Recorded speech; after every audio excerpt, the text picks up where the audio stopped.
My 7-year-old daughter went on a special daddy-daughter bonding day with her father. He promised a surprise. When they came back, she was very quiet and covered in bruises. He said she fell off a swing. She didn't. The next day, I found out the truth and sent this to court.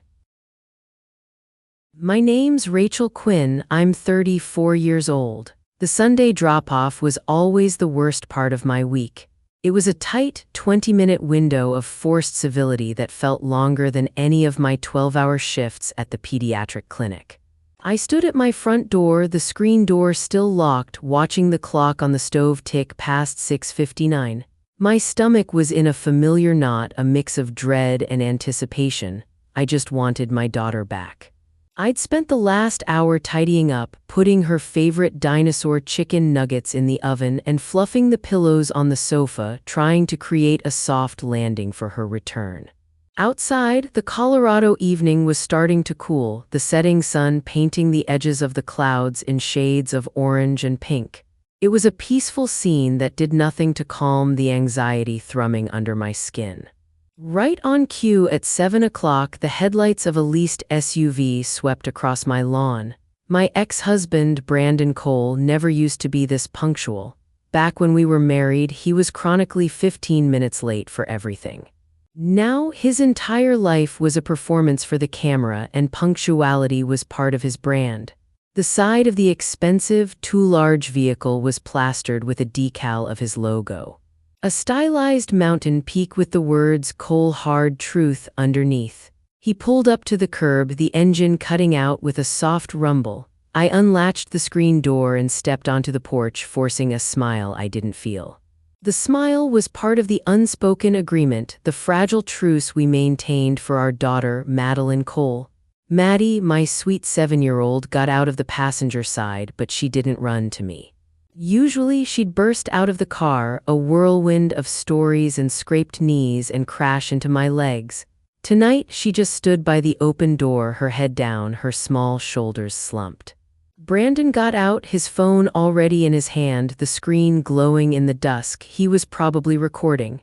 "She had a blast," he announced, his voice a little too loud, projecting for his invisible audience.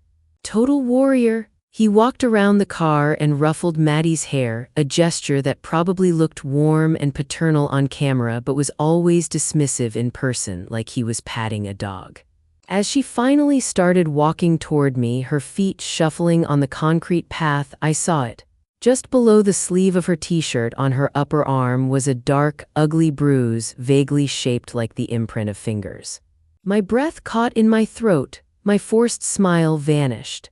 I knelt down as she reached the steps and pulled her into a hug, my arms wrapping around her small frame, my nose buried in her hair that smelled faintly of sweat and something artificial like an air freshener. All I could feel was the wrongness of that mark on her skin. Inside, I let the front door click shut, the sound cutting off the outside world. The smell of the baking chicken nuggets filled the small entryway, a comforting, normal smell that felt completely at odds with the alarm bells clanging in my head. I kept my hand on Maddie's back as she toed off her sneakers. I asked her about the surprise daddy-daughter day Brandon had been hyping up all week. She just shrugged, her eyes fixed on a scuff mark on the floor. "It was okay," she mumbled. "This wasn't my Maddie. My Maddie was a chatterbox, a human exclamation point who would have normally given me a minute-by-minute replay of her entire weekend. This child was a stranger in my daughter's body, quiet and withdrawn, her energy pulled inward like a snail retreating into its shell. "Okay, just okay. Did you have fun?" I pressed gently, guiding her toward the living room. She nodded, but the movement was small and tight. She sat on the edge of the sofa, not flopping onto it like she usually did. I sat on the floor in front of her, trying to keep my voice even and light. "Hey, let me see your arm, sweetie. It looks like you got a little bump." I reached for her and she flinched, pulling her arm back against her side as if she expected to be hit. The motion was so sharp, so involuntary, it was like a physical blow. I froze, my hand hovering in the air between us. "Honey, what is it?" I whispered. Slowly, carefully, I lifted the sleeve of her shirt. It was worse than I thought. There were more bruises, a cluster of them, mottled and angry patches of purple and blue blooming across her delicate shoulder. "What happened, sweetheart? Did you fall?" My nursing instincts were screaming, cataloging the size, shape, and coloration of the marks.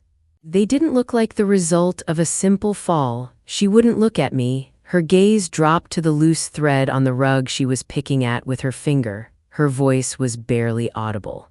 "Dad said not to be a crybaby." The words hung in the air, cold and sharp.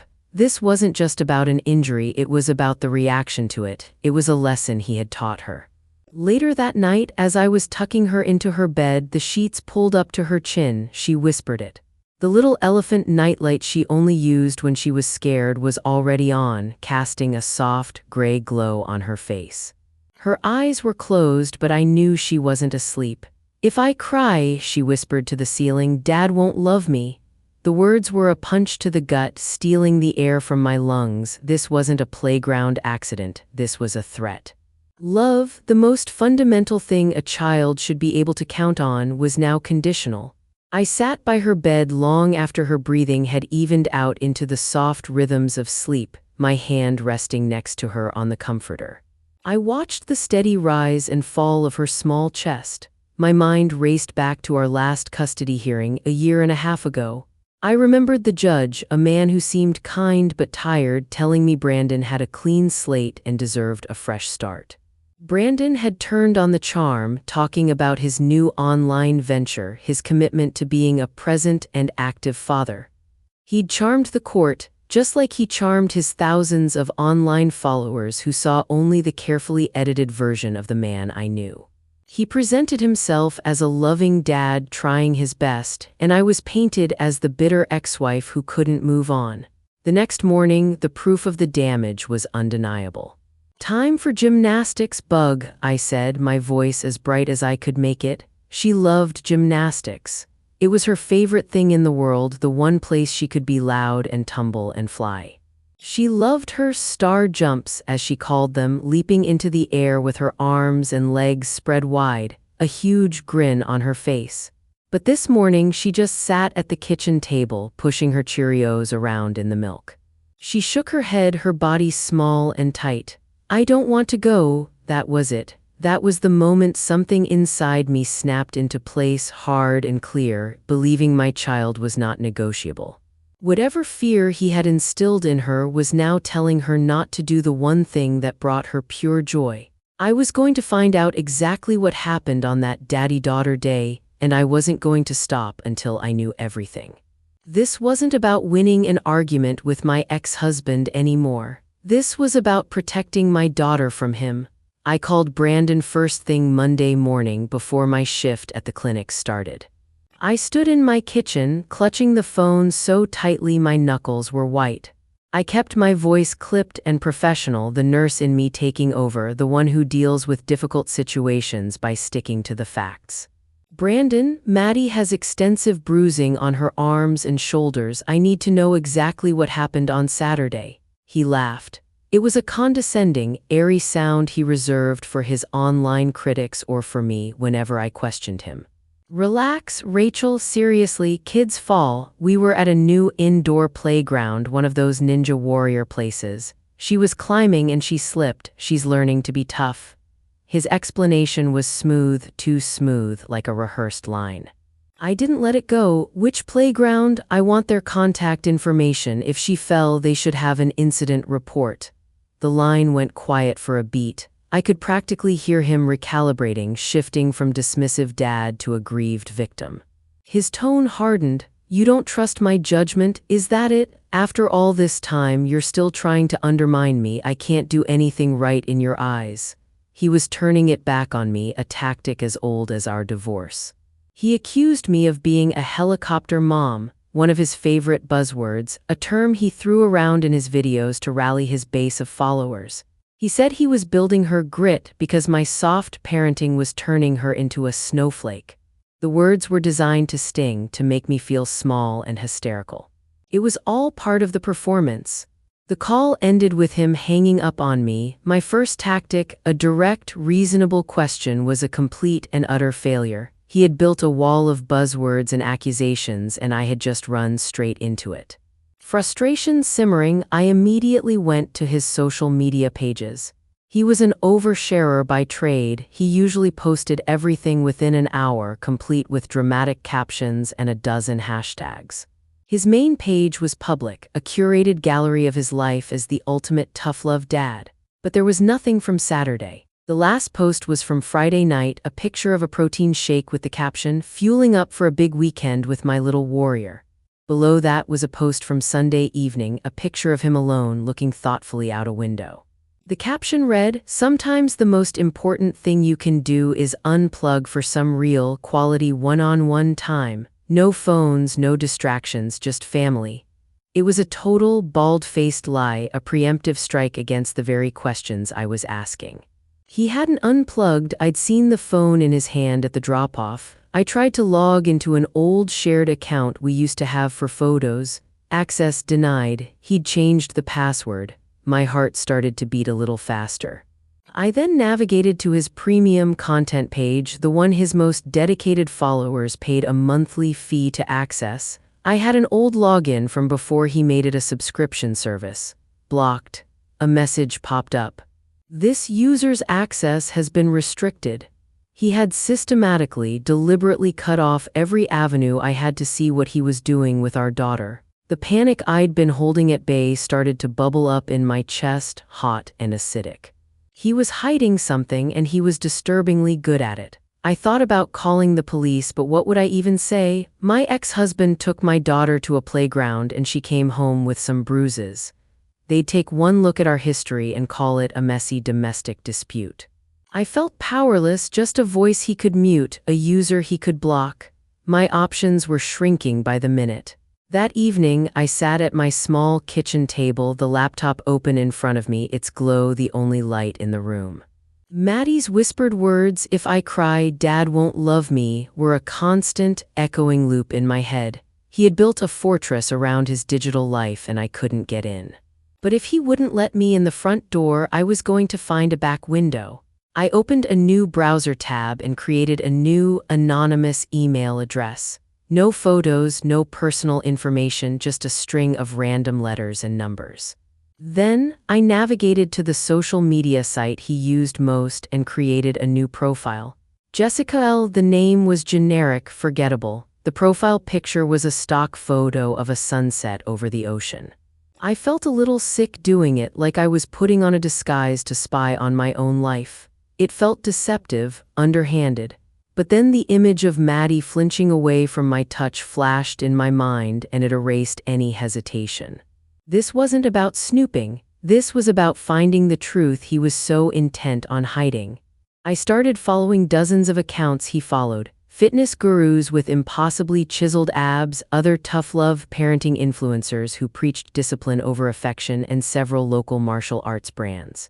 I had to become a ghost in his world to see what he was so desperately hiding from mine. My goal was no longer just to ask him what happened. My new goal was to find undeniable proof. I was done asking.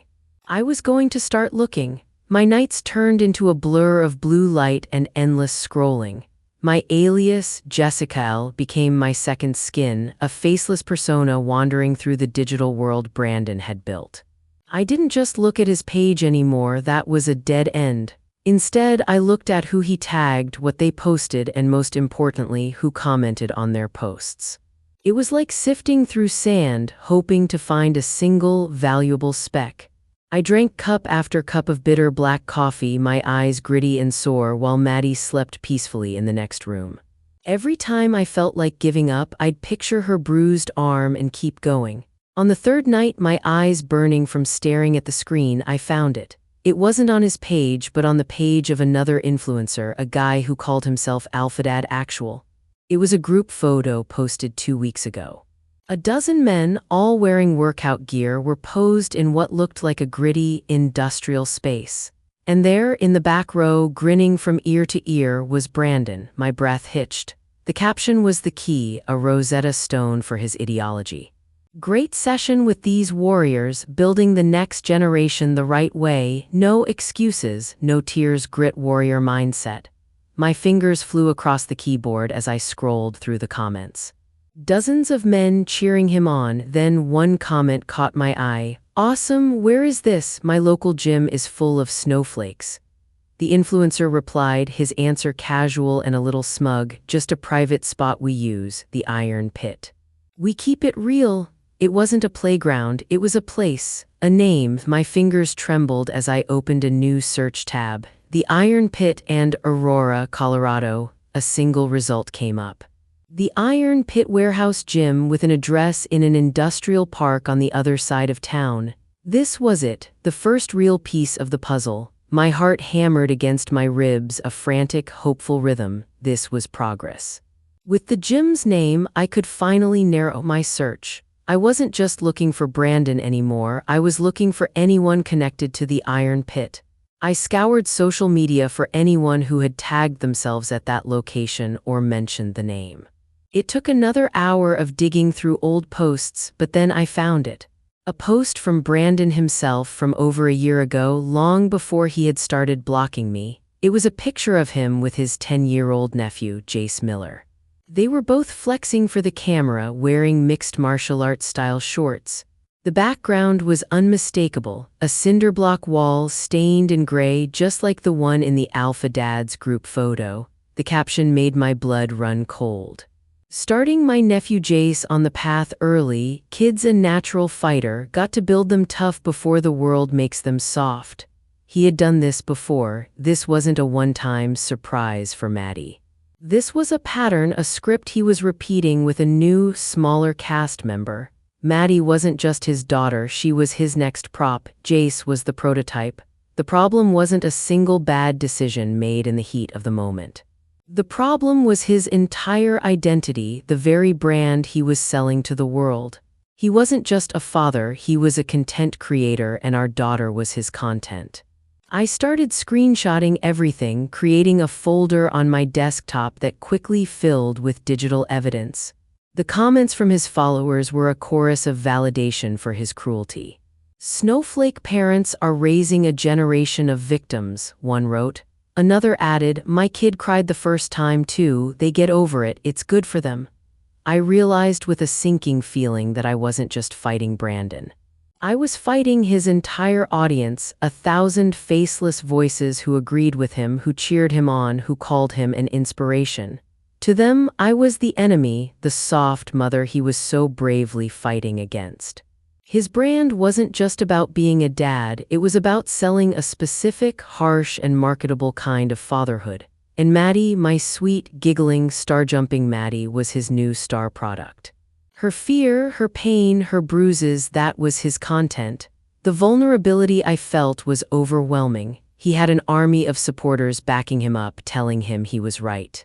I had only my own gut feeling, a folder of screenshots, and a daughter who was too scared to go to gymnastics. It backfired in a way I hadn't expected. I thought I was looking for a secret, something he was doing in the dark. But it wasn't a secret. He was hiding it in plain sight, calling it good parenting, and people were paying him for it. The stakes sharpened instantly. This wasn't a custody dispute anymore. It was a rescue mission. I had to get her out. I couldn't just confront him with the name of a gym. He'd deny it. He'd spin it into another story about my paranoia, and he'd use it against me, probably in another one of his smug videos. I needed something he couldn't deny. Something someone else said. An eyewitness. I looked at the address for the Iron Pit Warehouse Gym again. It was on the industrial side of town, a place I never had any reason to go. My first plan was simply to find out what happened. My new plan was much riskier. I was going to go there myself. I had to get a name, a detail, a witness who could confirm what I already knew in my heart. That afternoon, I called my neighbor Laura Kim, the police officer who lived 2 doors down. We weren't close friends, but we were friendly, always waving when we got the mail. I asked if I could talk to her for a minute, and we stood on her porch next to her perfectly pruned rose bushes. I kept it vague. I didn't want to put her in a difficult position. I just told her I had a bad feeling about a place my ex took my daughter and that he wasn't being honest about it. I asked for her advice not as a cop but as a person. She listened patiently, her expression serious. When I finished, she nodded slowly. "Trust your gut, Rachel," she said. "Always, and you know people will tell you exactly who they are. Especially when they think no one important is listening." Her words stuck with me. That's what I would do. I would go to that gym and I would just listen. The Iron Pit Warehouse gym was in a part of town with more loading docks and chain-link fences than actual storefronts. The building itself was a windowless gray metal box looking more like a storage facility than a place of business. A single steel door was marked only by a faded decal of a snarling bulldog. The air inside hit me first, a thick, heavy smell of stale sweat, rubber mats, and the sharp, chemical tang of disinfectant. The only sounds were the rhythmic thud of a heavy bag being punched in a far corner and the clank of iron weights. A mountain of a man with a shaved head and puffy, misshapen cauliflower ears was wiping down a bench press. He had to be the owner. I took a deep breath, smoothed down my jacket, and put on my best curious mom face, the one I used at the clinic to calm down nervous parents before their kids got their shots. It was open, a little worried, and completely non-threatening. "Hi," I said, my voice a little brighter than usual. "I'm looking for a place for my son. A friend of mine recommended you for building discipline." I invented a son, Leo, a boy who was a little too soft, using Brandon's own words against him. The man grunted, barely looking at me. "Discipline we got," he said, his voice a low, gravelly rumble. "We don't do coddling here." I was in. He didn't see me as a threat. He saw me as a potential customer, another parent looking to outsource the tough parts of raising a child. I kept my voice light, conversational, as I walked a little further into the cavernous room. "That's exactly what I want to hear. Leo needs to learn to take a hit, you know." I gave a small, self-deprecating laugh. The gym owner, who I guessed was the man named Kurt Lewis from the gym's Barebones website, actually cracked a smile, a harsh, barking sound. "Yeah, we had a dad in here last Saturday with his little girl. Same idea." My heart stopped. It felt like it seized in my chest, and for a terrifying second I thought I was going to be sick right there on the rubber mats. I leaned against a nearby rack of dumbbells, pretending to inspect them just to keep my knees from buckling. "A little girl." Saturday, it had to be Maddie. I forced myself to sound casual, as if we were just two parents swapping stories. "Oh, a little girl? Wow, that's brave of her. How'd she do?" I asked, my voice miraculously steady. "Cried at first," he said with a dismissive shrug, tossing his cleaning rag into a bucket. "Dad kept his camera on her the whole time, told her to fight like a coal. Her name was Maddie, I think." He said her name, and the world tilted on its axis. It was real. Every dark fear, every horrifying suspicion, it had all happened just as I'd imagined, or maybe even worse. He added, he had her spar with a bigger kid, his nephew, cash only, no paperwork on Saturdays. "We call it the family special." The first hard proof. It wasn't just my word against Brandon's anymore, it was a real event with a name and a location and a witness. Before I had even gotten out of my car in the gym's parking lot, a cold, calculated thought had crossed my mind. I had pulled out my phone, opened the voice recorder app, and hit the big red button. Then I'd slipped the phone into the deep pocket of my jacket, the microphone pointing out. Now, standing in that foul-smelling gym, I sent up a silent prayer that the tiny microphone was picking up his words over the clanking of weights and the thudding of the heavy bag. I had to keep him talking. "So you let little kids spar?" I asked, trying to sound impressed rather than horrified. "I didn't know that was a thing." "Look, if the dad insists and he pays cash, it ain't my problem," Kurt said, his tone making it clear he was done with the conversation.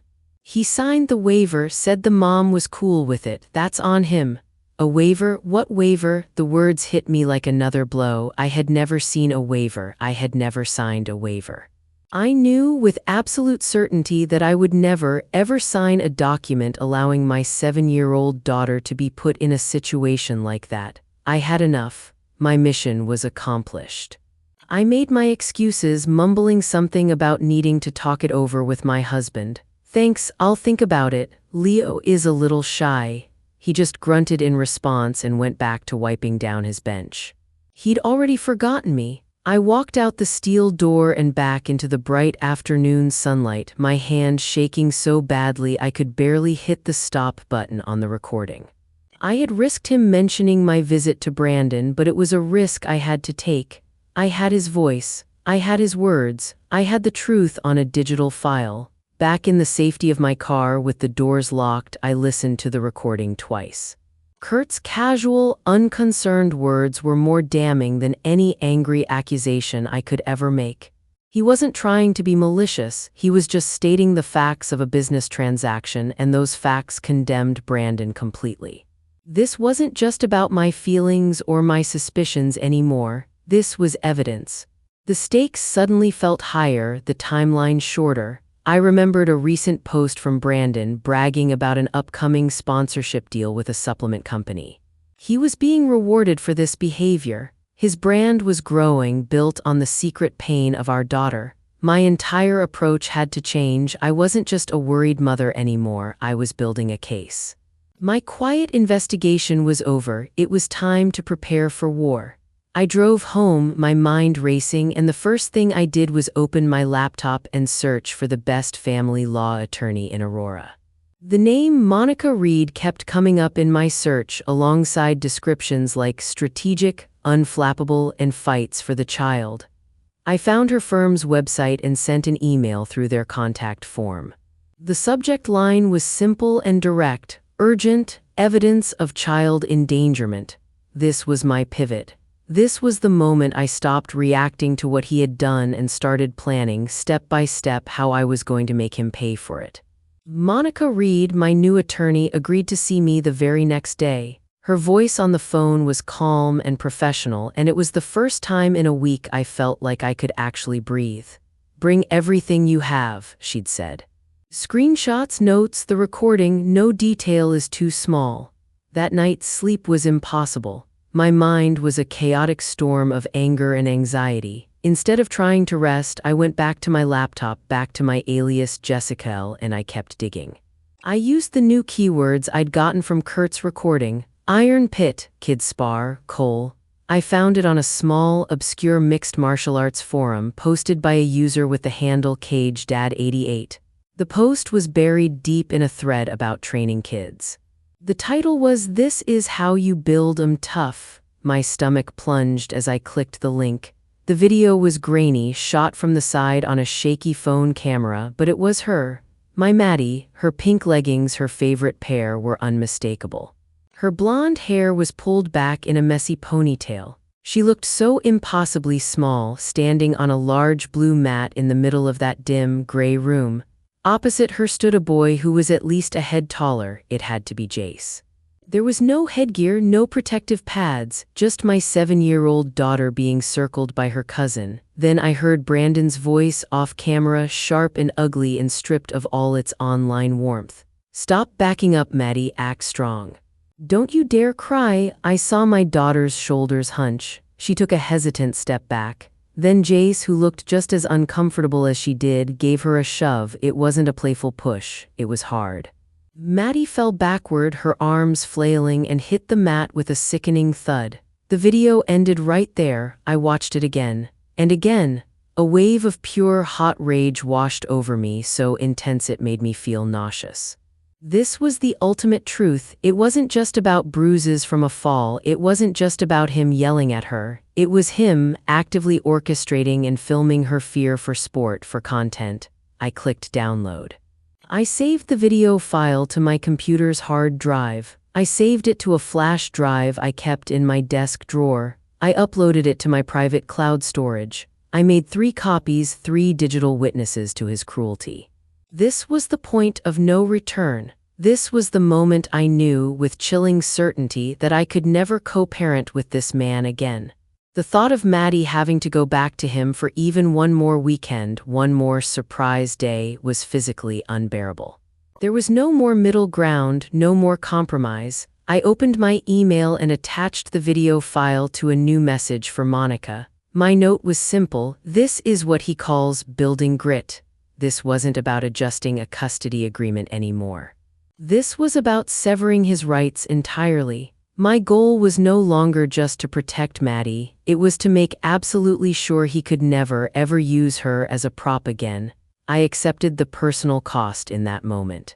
I knew he would drag my name through the mud, he would call me a liar, unstable, vindictive. His followers would come after me with a digital pitchforks. I didn't care, let them come. The next morning, I sat across a polished mahogany desk from Monica Reed. I was calm.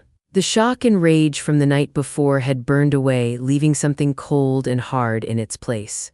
Resolve. Monica, a woman with sharp eyes and an even sharper suit, had already watched the video. Her expression was grim. "This is indefensible," she said, her voice devoid of any emotion except for pure professional focus.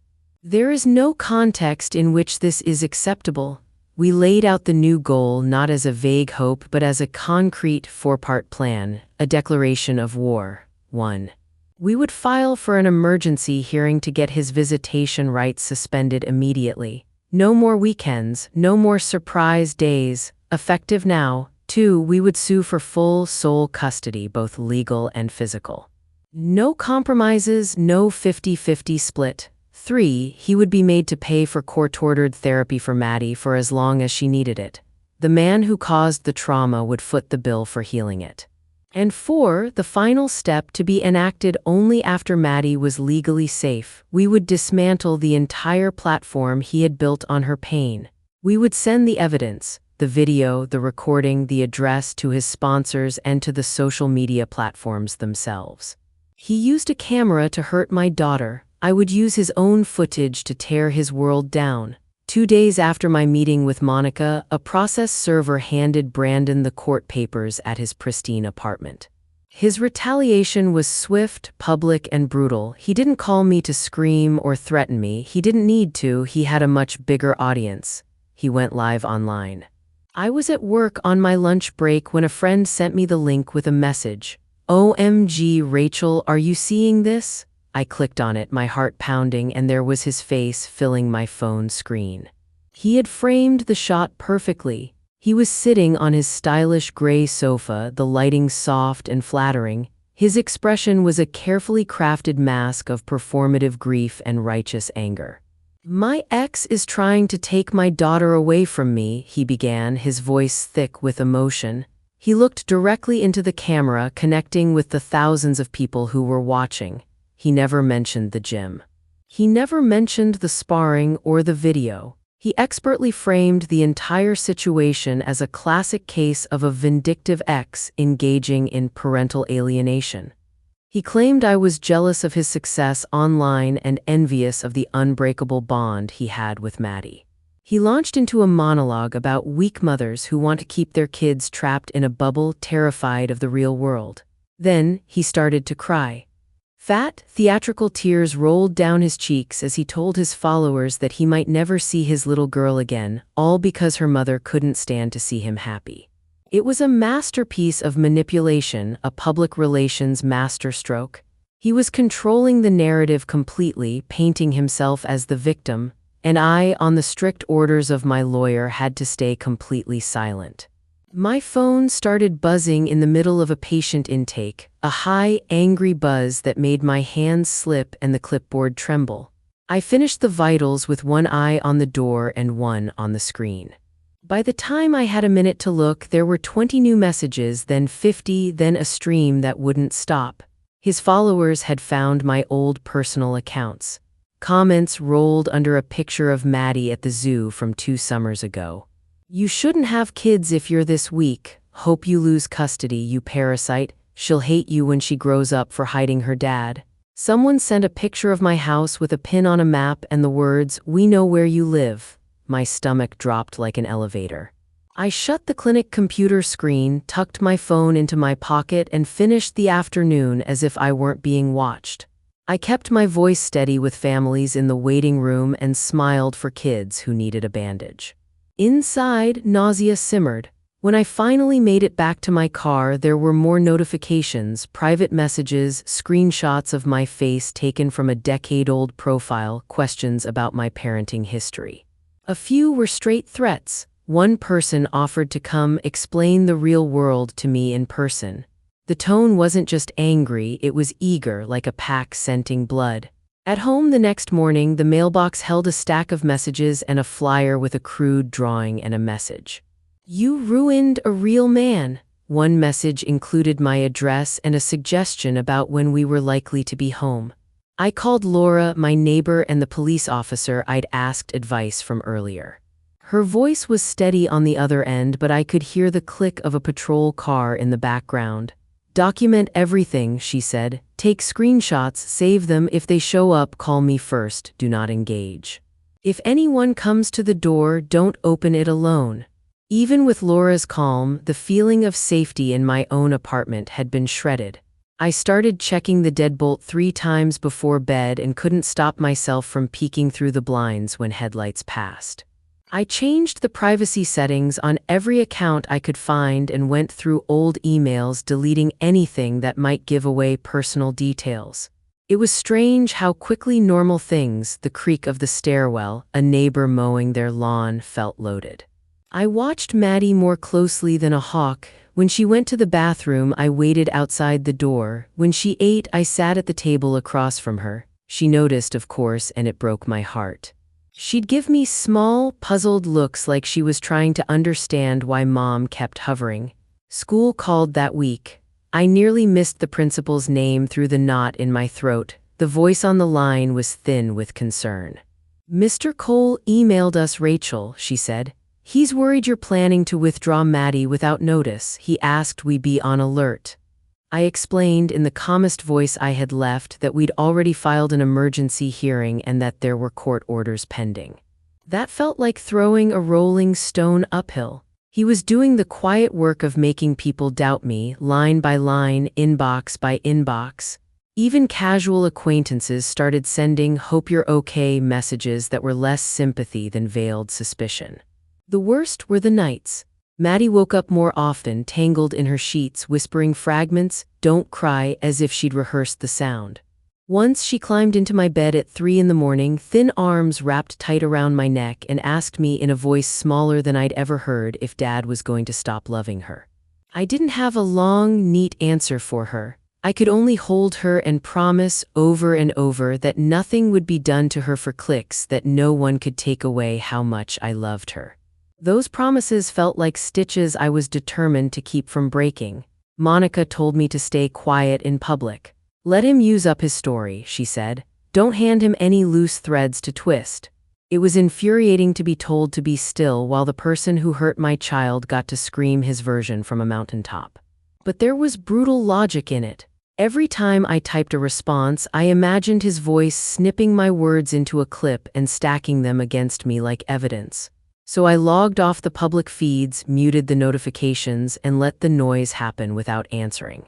It felt like retreat, but it was also strategy. I had to rely on the folder of proof we were building and on the expectation that the truth would outlast his noise. Then Monica called with a new twist that made my chest drop. He had submitted a document in court claiming I'd given him written permission to take Maddie to advanced athletic training at the Iron Pit. She asked me flatly, "Did you sign anything?" I said no so fast I could feel my pulse in my throat. Monica's voice steadied. "We need that file. If he claims consent, we fight it. Check any shared document folders you had with him, anything that could contain signatures." I could still see the old icons in my memory, the little cloud folder we'd used to keep copies of leases and school forms and the occasional receipt. We had used that thing like a safety deposit box for life when we were married, and after the divorce he kept the account. I felt stupid for not having checked sooner. My hands moved on autopilot as I logged into the old email that had been linked to it. The password, a mixture of our anniversary and a pet name, came back to me slower than I wanted, but it worked. The cloud drive unfolded in front of me like an attic. Inside were boxes of our shared history. A rental agreement from 3 years ago, a utility bill, a photocopy of Maddie's birth certificate, and then there it was like a new stain on an old sheet, a file named Maddie Jim Waiver PDF. My chest tightened so hard I had to lean on the table. The file's timestamp showed it had been added the day before he took Maddie. I clicked the thumbnail with hands that didn't quite seem like mine. The waiver opened in a new window, the text stiff and legalese-light, the sort of one-page paper gyms use to protect themselves. At the bottom, under a line that said parent-guardian signature, was a looping cursive that looked shockingly familiar. For a ridiculous, floating second, I wondered if I'd signed it in a haze and forgotten. But the way my stomach rolled told me otherwise. I sat back and breathed through the burn of adrenaline. Monica had told me to bring everything. This was everything. I downloaded the file, not trusting to cloud storage alone, and saved it to a flash drive I kept in my desk. The thought that hit me then was small and sharp. If he could plant a document like this in our shared folder, he could make a lie look like a fact. I opened my photo archive and pulled up a kindergarten permission slip I'd signed years earlier, something so ordinary it made my hands shake for another reason. Side by side on the screen, the signatures looked identical, like twins. My rational mind told me duplicates happen. The gut that had kept me alive and alert the last week whispered fraud. I didn't let it whisper for long. When Monica called back, she listened as I described finding the file.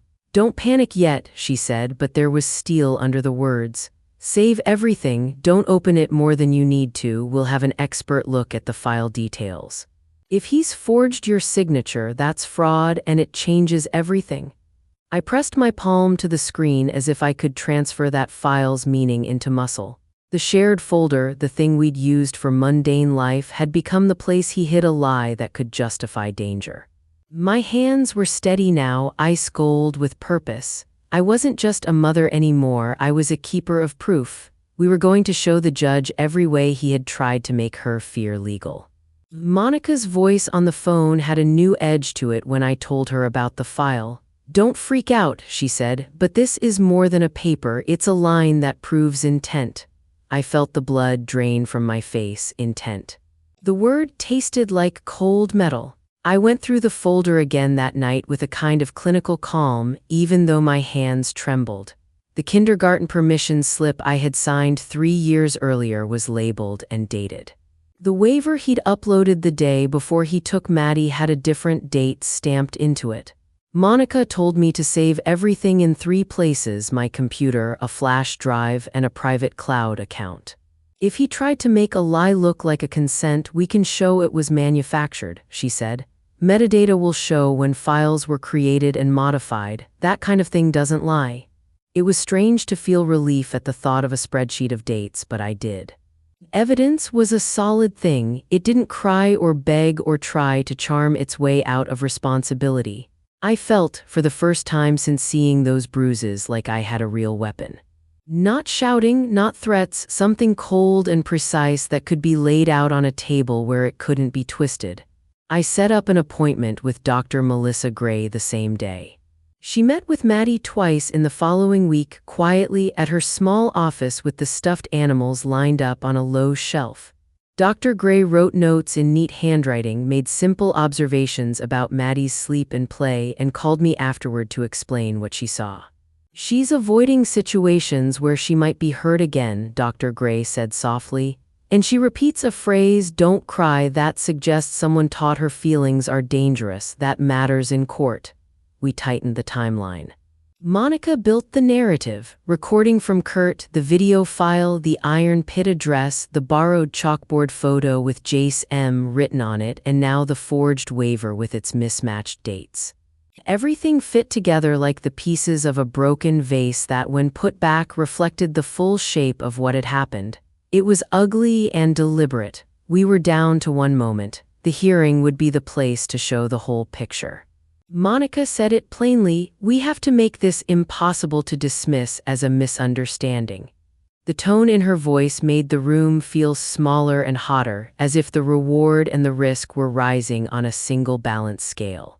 If we lost, the consequences would be crushing. If we won, Maddie might be safe. There was no middle ground. The court date was 10 days away. I slept in fits and starts the week before, half sleep that left me raw and jangling. I paced the apartment at 2 in the morning more than once, making lists out loud so the worry wouldn't have a place to grow. Laura dropped off a stack of printed messages one afternoon and told me to try not to look at them more than once. Monica kept calling with small, measured updates. Dr. Gray sent over her notes and a short letter summarizing Maddie's symptoms. It all felt terribly small and terribly large at the same time. I had a folder full of facts. The rest was faith in a system that had, in the past, been fooled by charm and camera light. The night before the hearing, the apartment felt like the inside of a watch, little gears ticking at different speeds. Maddie slept with her elephant nightlight on as a dull, steady glow against the dark. The refrigerator hummed in the kitchen. I tried to eat something light and couldn't. I checked the files one more time, then again, then once more, even though my hands knew every fold and pixel by heart. Monica had printed everything and left it in a neat stack in a sealed manila envelope with a single sticky note, "Court copy." I kissed the top of the envelope without thinking, like it was a talisman. Then I made the mistake of looking at my phone. Brandon had posted another video. This one was different, slicker. He sat in his favorite chair, a brand logo on his shirt, the lighting flattering, the background staged with books and a plant. "Big announcement," he said, smiling in a way that felt practiced. "I just signed a major sponsorship deal, $12,500. This is proof that when you stick to your values, good things happen." He patted his chest the way he always did when he wanted to look honest. He talked about hard work and family and how people who don't understand his methods would never see the real bond he had with Maddie. The post had the calculated calm of someone announcing a victory. The message was clear. He was untouchable, successful, and adored by many. The timing felt like a dare. I felt my throat close.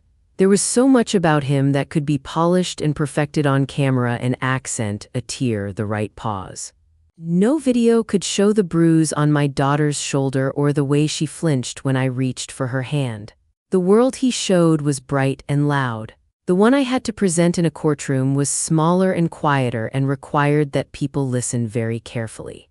I sat at the kitchen table and forced myself to breathe. I walked the apartment once to check the locks, the ritual of a person trying to make a math problem feel solvable. Maddie woke once and padded out to the kitchen in bare feet, hair a mess.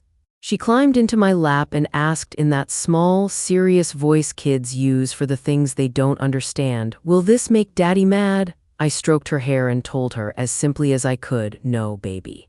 Tomorrow we go to a place where someone will help us make sure you're safe. Mom is going to tell the truth, that's the most important thing."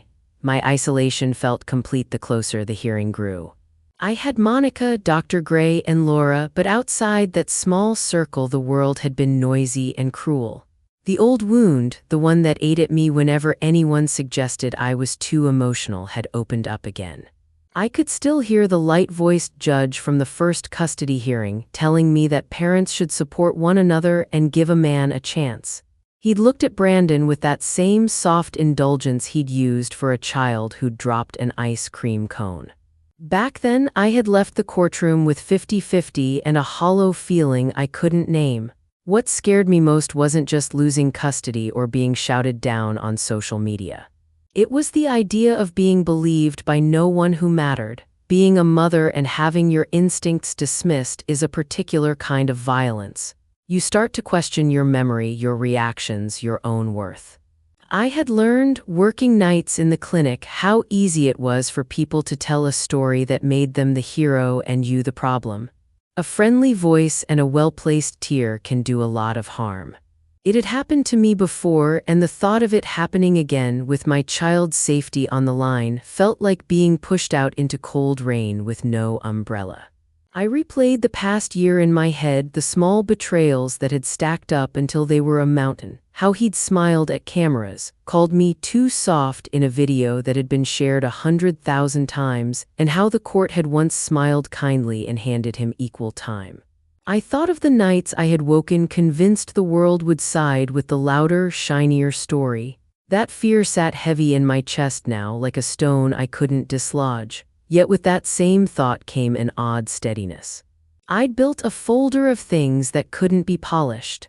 A video that showed what he did, a recording of the gym owner saying it out loud, the chalkboard photo, the forged waiver with its mismatched dates, and a child's frightened words. That, more than the noise outside, had weight. It was proof that the quiet truth existed whether people wanted to see it or not.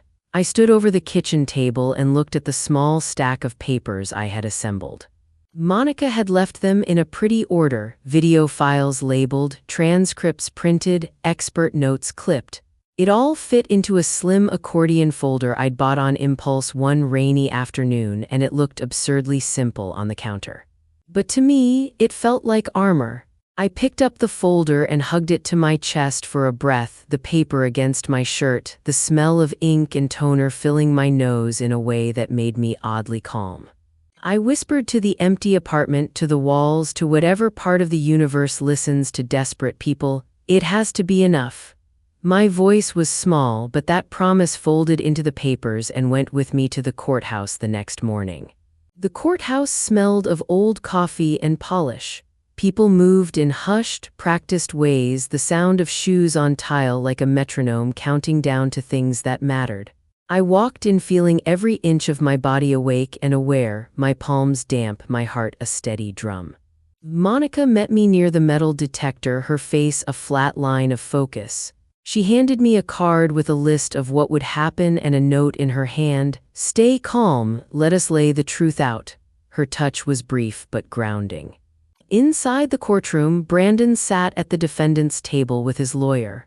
He'd worn a dark jacket and the same calm expression he'd used in his videos, rehearsed, practiced, the campfire warmth of a man used to being adored. He avoided my eyes, looking instead at the lawyers and the gallery as if the room were a camera he could address later. His lawyer shuffled papers and smiled in the way people do when they've been coached to look reasonable. Judge Diane Foster entered with a firm heaviness. She had the look of someone who'd been doing this work a long time, lined skin, no nonsense in her jaw. The room stilled. Brandon's lawyer began, as expected, painting a picture of a devoted father who was being unfairly targeted by a bitter ex. He spoke about modern parenting, about being tough on kids to better prepare them for the world. He read a handful of comments from Brandon's followers, presenting them like endorsements of character. The gallery hummed with the low sound of people shifting in their seats. When it was Monica's turn, she didn't raise her voice. She set the folder on the table with a small, clean gesture and looked straight at Judge Foster. "Your Honor," she said, "we are here today because this man, Brandon Cole, turned his daughter into content. He did not protect her. He used her." Her words were simple and sharp, and in that moment I felt the folder at my feet like a small, solid thing waiting to be opened. The screen lit up, and for a second the whole courtroom leaned forward with me. Monica told me to breathe, to keep my hands still. The clip started and the room went quiet like a church. Grainy video filled the wall, blue matte, cinder block wall, my daughter in pink leggings looking smaller than she should have been. Jace was there, circling, unsure. Then Brandon's voice, so familiar and casual, cut through the hush. "Stop backing up, Maddie. Act strong. Don't you dare cry." I felt the air leave my lungs. I watched Maddie take a tiny step back, that look on her face I knew so well, and then the shove. The sound of her hitting the mat made something in my chest collapse. The clip ended like someone had snapped a lid shut. Judge Foster sat still for a long beat, then she rewound it and watched it again. Watching the judge watch changed everything. It was no longer my memory against his charm. It was a recorded moment, a tiny, ugly truth everyone could see. She turned slowly toward Brandon and asked, "Mr. Cole, is that your voice?" He stammered and tried to make it small. I was coaching her. "Building grit." He used the words he'd used on camera 1,000 times, but without the bright editing and the applause from his followers, the words sounded thin and mean. Monica didn't rush. She'd told me earlier that the quiet parts are as important as the loud ones. She let the video sit in the air for everyone to feel. Then she asked a simple question. "Did you force your child into a situation she couldn't handle, Mr. Cole?" He said something about parenting, about toughening kids up. The judge looked at him like she was trying to measure truth by the weight of his tone. I felt my chest loosen a fraction when the judge said she would hear more evidence. The clip had arrived like a key in a locked room. Now we were starting to open doors. When Dr. Melissa Gray took the stand, the room shifted again from anger to a careful sort of listening. She talked like she was explaining something plain and terribly important. Kids learn from the people they love, and when a parent tells a child don't cry while they're scared, the child learns that feelings are a danger. That sentence landed in the room like a stone. She described Maddie's sleep, how she woke up screaming sometimes, how she stopped going to gymnastics and refused the trampoline. She spoke of small signs I'd watched for but not named. Perched shoulders, fingers twisted around the hem of a shirt, the way she checked my face before she laughed like she needed permission. Dr. Gray used words I could understand: fear, avoidance, shame. She explained that when a child is taught to hide or punish their feelings, it can change how they play and learn. The idea of a 7-year-old losing the simple joy of a star jump sounded absurd and awful when she said it out loud. Brandon's lawyer tried to cut at her, asking if she was just telling us what we wanted to hear. "Did you expect to find trauma?" he asked in a tone that wanted to make the room doubt her like they doubted me. Dr. Gray met him with a plain, steady answer. "I was hired to evaluate a child, not to take sides. Her symptoms are hers, they are not opinion." When she listed the phrases Maddie repeated, how she would whisper, "Don't cry," I felt like someone had read my nights back to me. The lines were simple and true, and you could see people in the gallery leaning forward, the way you lean in when someone tells you something you were afraid to know. After Dr. Gray, Monica stood and asked to show the judge 2 documents. She had them printed and ready, simple papers lying on the table like small traps. The waiver Brandon had submitted and a permission slip I'd signed 3 years earlier. She put them up on the screen, side by side. The signatures matched in a way that made my stomach drop, the looping R, the tail on the N, my handwriting like a ghost. Monica explained it plainly. "Your Honor, we had the documents analyzed. The signature on the waiver is an image taken from an older school permission slip and placed onto a new document. The file dates show the school form was created years ago. The waiver was created the day before Mr. Cole took his child to the iron pit." She didn't use confusing words. She said the dates did not line up and that the signature had been copied and pasted. Brandon's face changed. The practiced ease I had seen in his videos cracked in half. He rose, then sat down like someone told him to stop. He tried to say it was a misunderstanding, something about saving files and shared folders, but Monica cut him off by asking a calm question.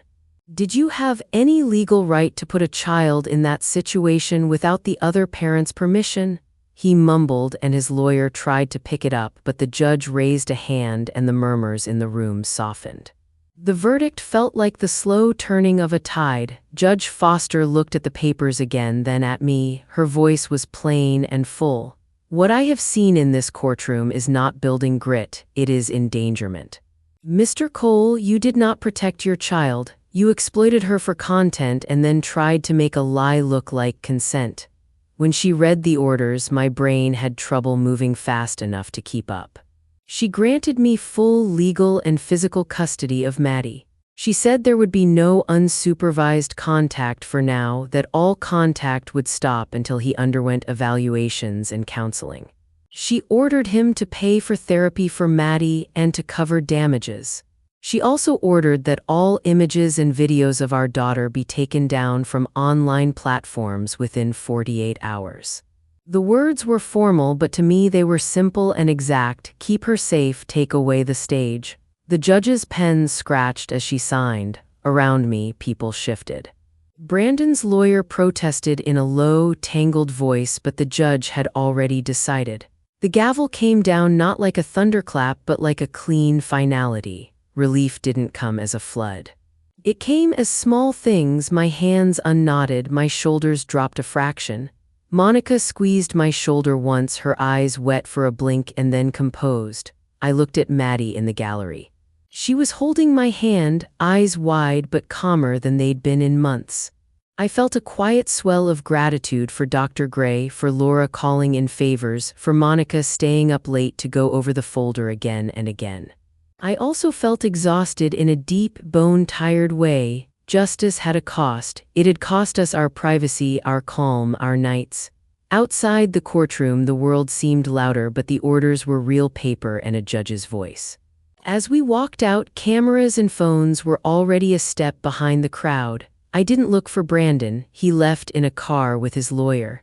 I felt no victory in his leaving, only a brittle sense of having survived a storm.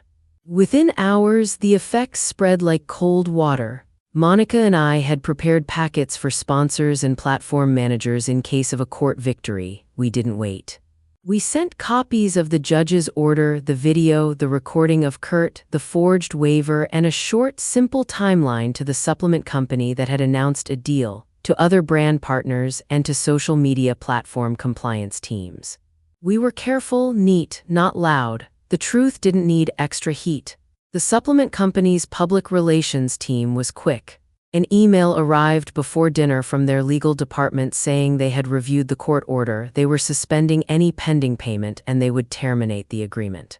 A short time later, a public statement hit their feeds saying they do not condone the exploitation of minors and that they were ending discussions with the creator in question. The money evaporated from his future like mist. The social media platforms were slower but precise. Within 48 hours, videos and posts featuring Maddie started disappearing. Some were removed because of the judge's order. Others flagged by their trust and safety teams. Once we sent the evidence and the court papers, his view counts plummeted. Without the child he used to show off his methods, his audience had little reason to stay. Sponsors and advertisers didn't want to be near a platform that had legal orders attached, and those companies issued statements condemning the behavior. The numbers fell in public graphs that strangers could see. It was a steady, clinical collapse. I never wanted to celebrate his failure. What I wanted was quiet for my daughter and the end of a thing that had hurt her. But I won't pretend there wasn't a cold satisfaction in watching the man who had built a life on performative toughness lose the microphone he used to hurt a child. He sent a terse email through his lawyer about picking up the rest of his things from our shared storage, and that was the only direct contact I ever had. The rest of his world went silent in the places that mattered: his deals, his payouts, the platforms that monetized his content. The cost to me was visible in toll calls to Monica, in the long lines at the clinic while I tried to catch up, in the way I couldn't sleep without thinking of Maddie's tiny arms. But across from that cost was an outcome that didn't have price tags. My daughter was safe, the judge had ordered it, and agencies had been put on notice. The revenge I had wanted hadn't been loud fireworks or a viral takedown. It had been precise. The truth laid out in a way that couldn't be edited, couldn't be sold, couldn't be chewed up into a trending hashtag that benefited only him. That night I sat in the quiet of our living room with the folder Monica had given me under my hand. Maddie fell asleep on the couch, her face relaxed, the elephant nightlight casting soft edges. I let my head fall back and felt the tension I had carried for weeks ebb like the tide. It wasn't over. There would be appeals, there might be nastiness still, but for the first time in a long time, I believed that the worst would not happen again. The stage he used to exploit my child had been taken away, not with yelling but with a slow, methodical laying out of truth. That felt stronger than any shout. A month after the hearing, I took Maddie to the park like it was an ordinary Tuesday. The air smelled like cut grass and sunscreen. She ran ahead of me, tiny sneakers kicking at the gravel, and for the first time in a long time the sound that came back was pure and wild, her laugh high and bright, chasing a butterfly. My chest ached in a way that wasn't fear. She stopped, looked over her shoulder, and met my eyes. There was a softness there I hadn't seen since before all of this began. Then, like a small comet, she launched herself into the air and did it, her star-jump arms and legs flying in a messy, perfect arc. It wasn't practiced or posed. It was a small, private explosion of joy that landed between us and made everything else fall into place. I clapped, probably louder than necessary, and she grinned at me, that full-body grin that used to be her default setting. That evening, Laura knocked and introduced two other moms who'd heard parts of my story. We sat in my living room, 3 cups of tea cooling in front of us, Maddie curled up on the couch with a picture book. We didn't dramatize. We didn't trade trophy moments. We traded small truths, being called soft for holding our kids tight, being told to let them toughen up, the quiet work of listening when a child is afraid. Their faces were ordinary and steady, not loud or performative. It felt like placing pieces of a broken plate together on the table, no fireworks, just a careful repair. I realized then that gentleness backed by proof was not weakness. It was armor. It held better than any shout. We weren't a movement on camera, we were a small, quiet circle of people who believed their children. That night, Maddie fell asleep with her hand in mine and the elephant nightlight casting a safe little glow. The world wasn't fixed, but the worst of it had been stopped, and that felt like enough for now. Thank you for listening to my story. If you've ever doubted your instincts as a parent, please share your experience in the comments. Your voice matters. Subscribe for more stories, and I'll see you in the next video.